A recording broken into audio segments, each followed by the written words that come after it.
Here's how to heal. The cause of your issues is obstruction of lymph flow, blood flow, and nerve flow.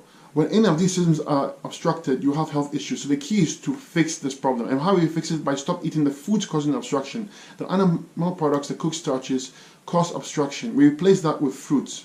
Breakfast, lunch, and dinner. It could be oranges, it could be grapes, okay, it could be melons. You do this for 2 to 4 weeks.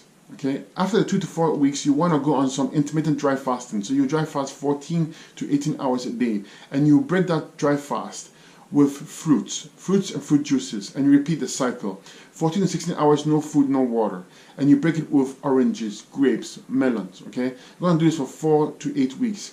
After the 8 weeks is up, you want to do extended periods of dry fasting. So you dry fast 24 to 48 hours of dry fasting, which is no food, no water, and you break it with fruits and fruit juices for 24 to 48 hours, and repeat the cycle again. So you dry fast another 24 to 48 hours and refeed again with fruits.